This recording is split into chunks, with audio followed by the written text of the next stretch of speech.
पिकामध्ये जर कधी आपल्याला चांगल्या आपल्या ऊस पिकाची कांडीतला अंतर हा देखील चांगल्या प्रकारे झाला पाहिजे, सोबतच आपल्या ऊसाची वाढ चांगल्या प्रकारे झाली पाहिजे, ऊसाची कांडी देखील चांगल्या प्रकारे सुधारली गेली पाहिजे.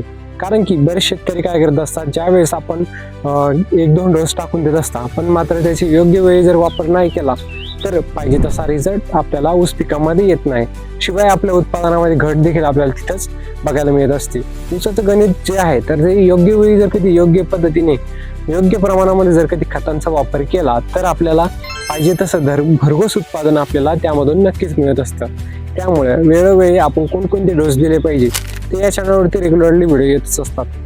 त्यासोबतच शेतकरी मित्रांनो, आता जे आहे तर आपला ऊस जर कधी 5 ते 7 महिन्यापर्यंत जर असेल तर आपण ह्या ऊसाला हा बेसळ डोस टाकणं अत्यंत गरजेचं आहे, जे की पावसाच्या आधी आपण हा बेसळ डोस टाकायला पाहिजे. ज्यामध्ये सर्वप्रथम आपल्याला वापर करायचा आहे अमोनियम सल्फेट, ज्याची वापर आपल्याला एकरी 50 किलो आपल्या इथं वापर करायचा आहे. सोबतच यामुळे आपल्या पिकामध्ये नायट्रोजनची उपलब्धता पुरेपूर मिळेल आणि आपल्या ऊसाची वाढ ही जोमानं होईल. यासोबतच आपल्या पिकाची जी आहे तर कांडी जाड झाली पाहिजे. सोबतच आपल्या ऊस पिकाचं वजन देखील चांगल्या प्रकारे वाढण्यासाठी आपण प्रामुख्याने MOPचा देखील आपण इथं वापर केला पाहिजे. यामुळे आपल्या पिकाचं वजन देखील चांगल्या प्रकारे होऊ शकतं. सोबतच एका कांडीचा जो अंतर आहे, कांडीपर्यंत जो अंतर आहे तो देखील चांगल्या प्रकारे सुधारू शकतो. तर त्यासोबतच आपल्याला तिसरं आणि महत्त्वाचं खत जे वापर करायचं आहे, जे की म्हणजे KMax. याची 25 किलोची आपल्याला एक बॅग आपल्याला इथं वापर करायची, कारण की यामध्ये आपल्याला पोटॅशियम 22% बघायला मिळत असतं, मॅग्नेशियम जे की आपल्याला 18% बघायला मिळत असतं.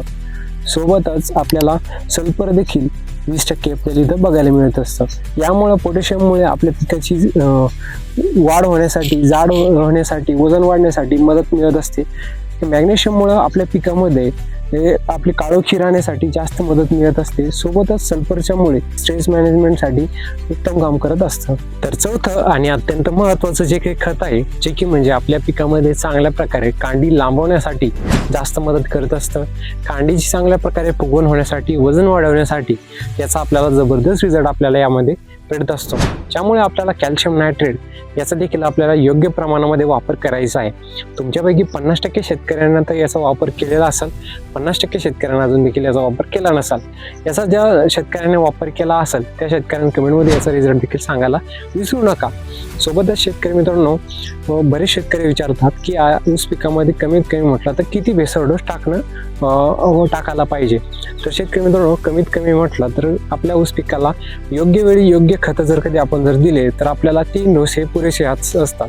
तरी देखील काही शेतकरी 4 डोस देखील टाकत असतात. पण जर कधी आपल्याकडे 4थ्या डोसला जर कधी ड्रिप इरिगेशन जर असेल तर आपण शेवटच्या स्टेजला आपण पोटॅशचा देखील आपण इथं वापर केला पाहिजे. ते देखील आपण शेवटच्या स्टेपला वापर करत असतो. तसं म्हटलं तर आपण फक्त 3 डोस आपल्याला इथं महत्त्वाचे असतात, पण ते योग्य वेळी योग्य प्रमाणामध्ये वापर केला तरच आपल्याला पाहिजे असं उत्पादन मिळत असतं. बाकी शेतकरी मित्र ऊस पिका संबंधित अशी नवीन व्हिडिओ बघण्यासाठी या चॅनलला सबस्क्राईब मात्र करू शकता. चला तर मग भेटूया अशा नवीन व्हिडिओ नवीन माहितीसोबत. तोपर्यंत धन्यवाद.